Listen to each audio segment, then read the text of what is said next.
Hello everybody and welcome to the War Room for the final Fight Island card, Till v Whittaker. What a fight this is. I cannot wait to be sitting octagon side for it. Till obviously is in a situation where he could kind of storm the middleweight division and be finding himself in a title shot very, very quickly, if not immediately after this fight if he gets the win. Robert Whittaker, obviously, I think he's gonna have to get at least one more win, given the fact that he was so recently in a title fight. But I might be wrong. He might be finding himself immediately in there, depending on how these fights all play out. But it's nonetheless, it's a very important fight for both of these guys that are within title conversations within a win. How do they match up? So they're both former welterweights. They're both very, very similar in height and build and everything. I mean, Darren Till's got an inch reach advantage. They're the same height. Darren Till's 2 years and 4 days older. I mean, they're very, very similar. Their birthdays are 4 days apart. When it comes to the striking, the stats are slightly different, but they have slightly different striking styles. Darren Till is a pressure fighter, but much like I was speaking about with Peter Yan, he pressures without doing a great deal. You always feel like something's going to happen. But Peter Yan does that with a stone cold high guard, walks into range, makes you feel very crowded and uncomfortable. Darren Till does it with a lot of big movement. Like if you look at the way Darren Till moves, he moves like a Thai boxer, but with a slightly longer stance. He uses a lot of arm movement. He leans back, he leans forward, he changes ranges very quickly. And I'll tell you firsthand, he's a big individual. He occupies a lot of space. He's got wide shoulders and a big head and big hands. And when he starts moving around, the air around him moves. Like you can feel his presence when he's shadowboxing. And I would imagine if he's in front of you and there's the threat that he's going to step forward and crack you with something at any moment, that it does make you quite uncomfortable. I think we saw that with Cowboy. Like he was backing up, he could feel the pressure. It's like a heat. It's like how else to describe it? Robert Whittaker's slightly different. He's far more calculated. He's far more calm. I think he's far more systematic with his footwork. But I'll be honest. I think he prefers people coming to him. I think he prefers people coming to him and not wanting to wrestle, is the truth. I think he wants people to try and strike with him so he can counter-strike and then get them reeling backwards. He's patient, he reads, he's got a lot of traditional skill sets from, I think he's got a Hapkido background.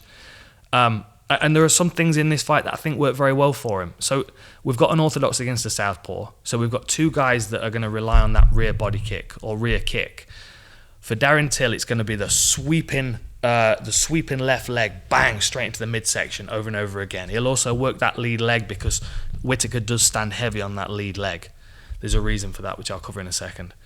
So for Darren Till, it's the powerful Muay Thai body kick. He'll sweep that across the midsection and he'll really make it count into the stomach of Robert Whittaker. And that just slows you down, even if you start blocking it on your arms. I early in my career, I fought a southpaw and I kicked him plenty of times on the arms, and eventually one of them actually fractured the forearm. That's something else that Darren Till's going to be thinking. He's a Thai boxer. He's got the mahogany shins like me, I'm sure. It's all about just smashing people with brutal weapons. I mean, that's why Muay Thai is so effective in MMA. So Darren Till's energy in this fight is going to be aggressive. He's going to be bouncing on that lead leg. He's going to be threatening movement all the time and smashing that rear body kick. For Robert Whittaker, it's much more about that snap high kick. It's a very different type of kick. He doesn't turn his hips over like Till does. He doesn't extend his full body into it. So it may not be quite as powerful. As I said, it's more of a snap kick. But what we know about MMA, even with punching, you don't need to throw full power punches to hurt somebody, to knock them out. It needs to be right. It needs to be correctly placed. It needs to be correctly timed. And if you think back to the Robert Whittaker against Jacare fight, the timing on the head kick was perfect because Jacare was moving onto it and it came straight up, cracked him at the side of the head. The benefits in the way that Whittaker throws his kick is that he can throw it out and then come back and chamber the kick, bang, bang, because he doesn't kick his hips over. With the Muay Thai kick, you have to really bring your hip through because you're effectively creating like a shin shield across your opponent's midsection. I mean, I'm mimicking here. This is the foot and this is the knee of a Muay Thai kick. Like, that's the angle I want it to land at in the midsection. You know, I want it to be cutting through. With Whittaker's kick, it comes up and it snaps, and his hip stays back, and it comes up and it snaps at the top, and it extends out from his knee. It's a very, very different kick. But in the right application, it works really well, especially if you've got somebody up against the fence and they're skirting along. So this is not necessarily a kick that Whittaker can use immediately. It's a kick that he can use once he's started to turn the tide on Darren Till and started to get him backed up against the fence.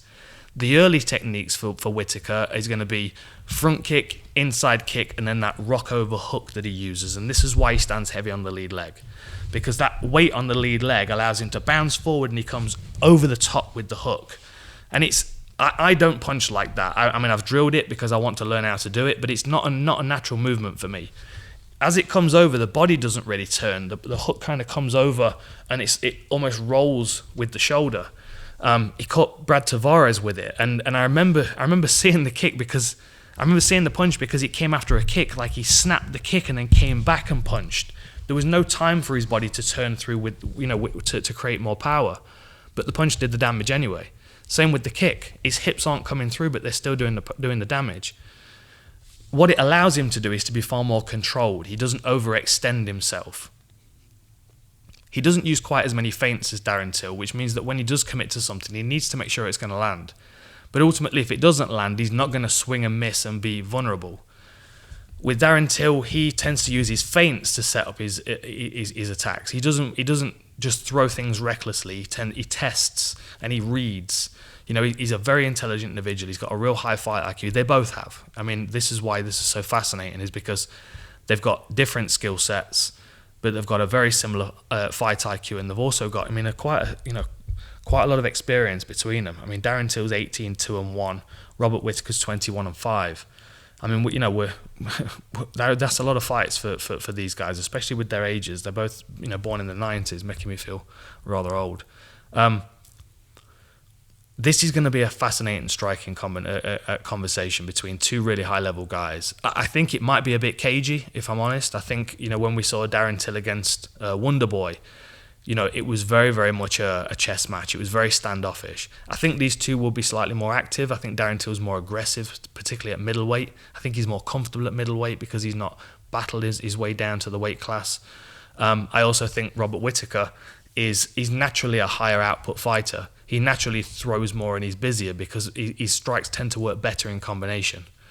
I don't see much grappling in this one. I mean, I just don't see it. Unless Robert Whittaker really feels like he's under pressure, then he might clinch Darren Till, work takedowns. I think they tend to nullify each other out. I mean, where are the takedown stats at? Yeah, takedown average per 15 minutes. Neither of them have got one for average takedown per 15 minutes. They're both strikers. You know, what we've got Whittaker with 0.36 and Darren Till with 0.66. Takedown accuracy is slightly higher for Whittaker. Takedown defense is great for both of them. Submission average is 0. So let's not dwell on it. This is going to be a striking match. This is going to be two guys, Darren Till pressuring forward, trying to force the fight, trying to use his feints to draw the attack of Whittaker so he can counter and punish him for it. And Whittaker being very sharp and very cautious and trying to pick his opportunity to land that lead hook and that snap kick and then start his momentum going forward. But he's not going to be rushed with this one. I think there are lessons to be learned from the Adesanya fight, because I think he found himself chasing Adesanya. And I think if he does that with Till doesn't move all the way back. He steps back and then he cracks you. And he steps back and he cracks you and he makes you pay for it.